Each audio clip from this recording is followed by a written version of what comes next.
solar dryer.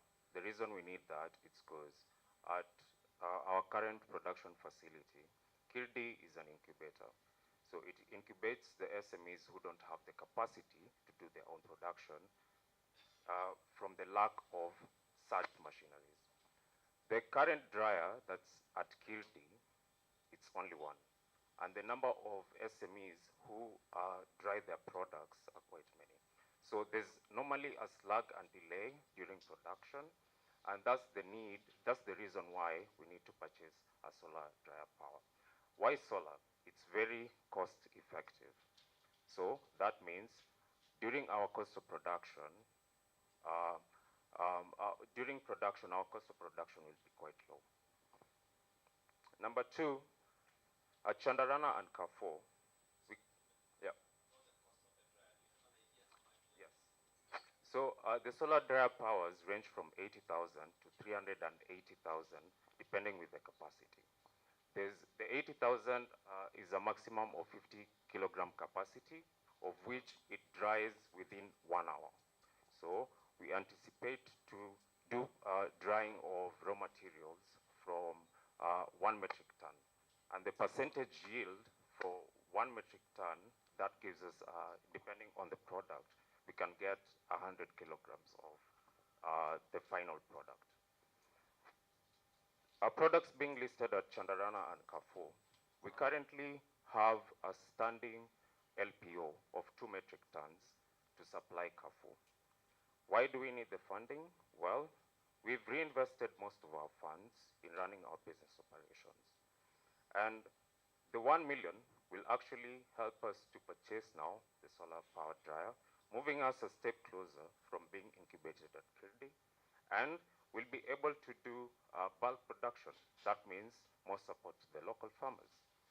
And number two, on the question of the production facility, I guess, Madam Patricia, yes?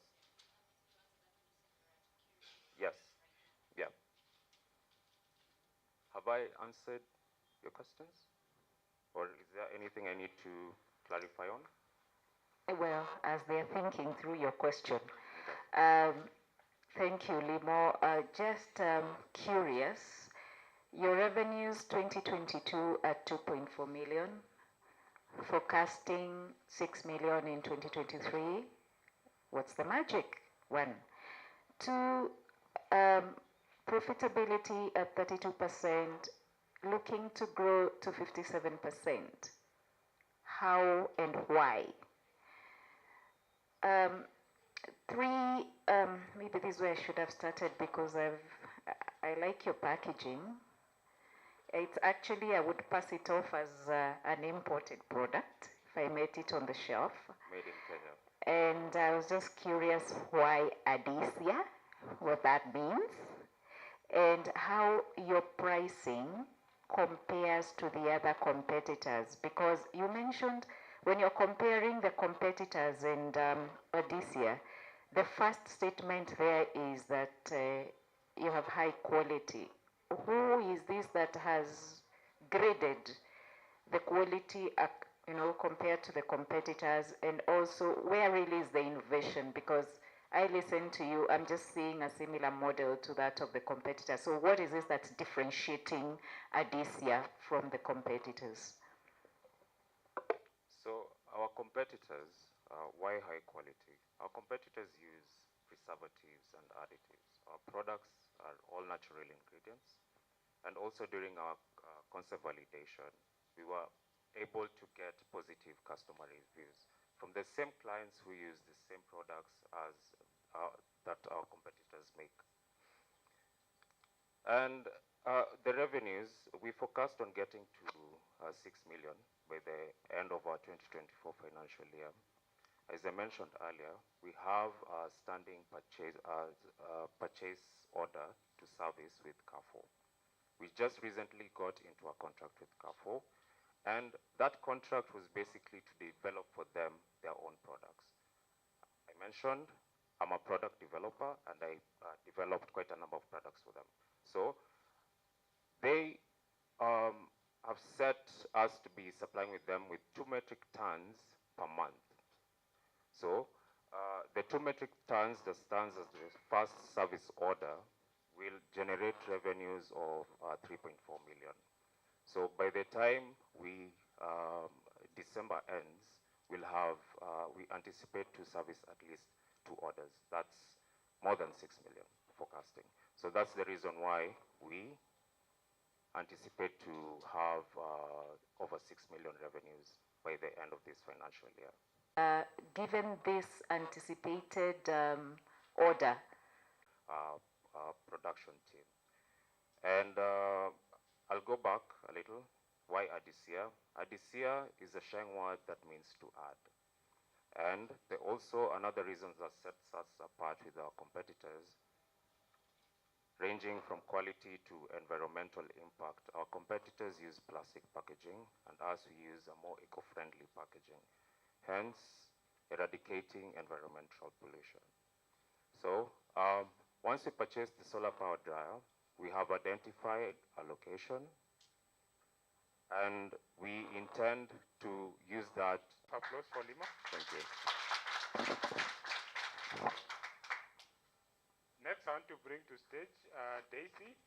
Daisy is leveraging technology and data-driven solution to empower small-scale farmers to adapt to climate change. So, welcome, Daisy.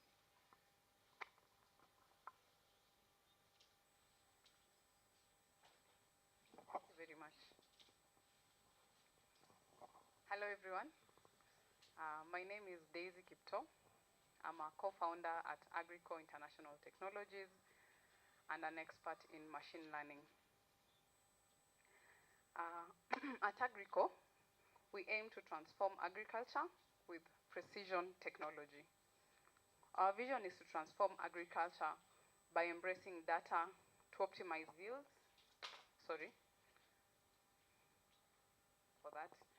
To optimize yields, reduce risks, and improve food security in our country. This is a picture of, I'm a small-scale farmer. This is a picture of my small farm, or rather my kitchen garden. Whenever I used to look at it, I was so happy. I was like, oh, this is going to do good. I wish you'd seen it in better pixels. So I harvested this about 3 weeks ago, and lo and behold, I only got 1 bag, and I expected 3 bags. Worse even for the beans, because I think I got only 1 cup of beans, unfortunately. So on to the problem. As our CEO had mentioned, Kenya relies heavily on agriculture for economic growth. It is also the growth engine for even the non-agricultural sector. Indications are that agriculture is becoming progressively less productive. This has led to a decline in labor and also low land productivity. This has therefore lowered living standards, of course, in the farming sector and for the rest of our economy. So this is what we offer. We offer Agri-AI, agricultural AI, agri-planning, agri-mapping, agri-scan, and agri-track. So in agri-map, this helps us with building sustainable land planning for the farmers. For agri-scan, this deals with soil testing and analysis. For agri-track, deals with intelligent farm management systems. For the planning, this deals with smart farm decision toolkit, and Agri-AI deals with customized farm optimization made convenient with mobile and also web applications. So this leads us to increased efficiency, which lowers costs for the farmers, optimization of resources, so they don't have to use much fertilizer or much water where there's no need to do that. It also helps minimize the environmental impact, for example, less soil degradation. And finally, we help farmers with predicting their yield, predicting the market and the supply. So we are focusing mainly on farmers, of course, small-scale and large-scale farmers, and farmer groups, which are the CBOs, CIGs, cooperatives, and we'd also like to work with the county governments. This is our revenue model. We have basic, advanced, and ultimate. I've mentioned it in terms of how much they'll be able to be paying per month. So for the basic one, we are going to help them with crop selection and planning, field mapping and record keeping, among others. We are going to, for the advanced one, we are going to go with income and sales tracking and AI-driven crop and soil analysis. For the ultimate one, we are going to help them with climate adaptation models, of course coming from machine learning, and market prediction models, also from machine learning. So we are currently at ideation stage. We have done a feasibility study in 2 counties, Elgeyo Marakwet and Uasin Gishu counties. For our marketing plan, we plan to participate in farmer trade fairs, farmer training days, and partnerships. This is our team, Marion Kiprop, who is the CEO and co-founder of Agrico. He has an experience in agricultural economics, 7 years. We have Phyllis, who is our accountant for 9 years. Daisy, who is the CTO and co-founder of Agrico, 7 years experience. I've done masters in information technology, but I've specified in machine learning and AI. Timothy, who has done agricultural economics for 8 years. Timothy, again, agricultural economics for 7 years, and we have Cornelius, who has done seed science for 8 years. Most of our team work with farmers currently. So this is our revenue projections. In 2024, we are not going to make profits, clearly, because we are mostly doing firstly research and development and that sort of thing. We are going to make very little profit in 2025, 2026, we are going to make better profits. These are our competitors. We have Ujuzi Kilimo, Mshamba. What we are doing differently is that we offer comprehensive solutions. We have cutting-edge technology and customer-centric approach. Our advantages is we do, so this is our ask, 1.5 million, in which 53% will go to the technology enhancement, 33% to testing, go to the technology enhancement, 33% to testing and piloting, and 14% will go to marketing. This is our next steps: market research, testing and piloting, refinement of the market, and scaling. And we are humbly asking, kindly, that you partner with us, Agrico, so that we may be able to give farmers better opportunity for them to produce better yields, and for us farmers to be able to have, and for us as Kenyans to have better food security, alongside employment and creating opportunities for youth and women. Thank you.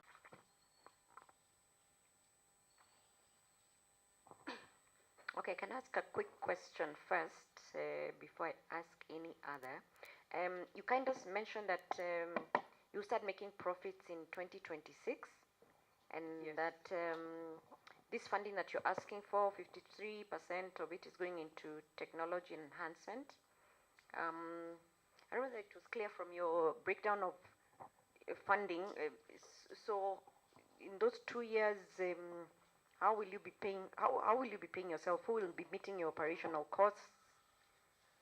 And then 2, just clarify again exactly how are you creating jobs? How have you counted jobs that you're going to create? How many are they? Okay. Okay. So, for example, for the revenue, 2026. This is because mostly the first 1 year we are going to be doing, if we get the funding, when we get the funding, we are going to be doing research and development. So for us, I'll have to say the first year tutajitolea, so that, yeah, we have to, because it's something that we really wanted to do. Second year tutapata small profits, which of course it had to motivate, so that we can be able to reach to 2026. For your second question, you asked about job creation. Yes, we have so many farmers. As from the feasibility study that we did, we have so many farmers, even in those 2 counties. So field field officers will be able to help us reach to all those farmers. Secondly, I'm not going to be the only developer on the machine learning models. We are going to have maybe 2 or 3 who are going to be helping us along with that. We are going to also be partnering with a few people in terms of IoT. Presentation, and also I think this is very innovative of you guys in Agrico. I'm looking at these projections, and wondering, your costs seem to be going down 2024 to 2025, and then it's like they're being maintained almost at an even keel. I mean, in a level ground, but the revenues are just poor and all that. Okay. So most likely the costs are likely to go high. You may need to check maybe the assumptions that you have just to fine tune to make it more realistic. But I really would like to commend you. At least you had a forecast, maybe until 2028, which is really good. And then the regional integration also, I think as part of social impact, you should be having a national fabric. Thank you. I was struggling to understand the products, and I asked myself, yes, now when you get down to the village, that farmer, what language are you going to use to explain this? Because I was struggling, to an extent. Maybe it's because I don't have the farming background, but that aside, I would be keen to understand how you plan to sell this. And so far, because there is some work that has gone into it, how much has the team or whoever is involved invested so far? And you mentioned IoT devices. Do you have them? And if you don't, where do you plan to get them from and at what cost? Okay. Please allow me to ask a related question. And that's why I think I mentioned 5 solutions. Yeah, which one do you start with? What's the plan? Yeah, the quite a number. Yeah, this slide. Yes. Yeah. We put AI at first there because it's the main thing used for prediction. But the main things that we can start with is scanning, because soil testing, how good is the soil, the pH, and also the AgriMap, which shows us for the farmers which land is good for which crop, so that they don't waste their energy and time planting things that do not go with that. And also less resources, of course, will go with that. And then tracking their income and expenditure, because most of them don't track. If they do, they do on book or on paper, but it would be nice for them to be able to have this as software, of course, that will help in managing the data. So those are the first ones. And then planning.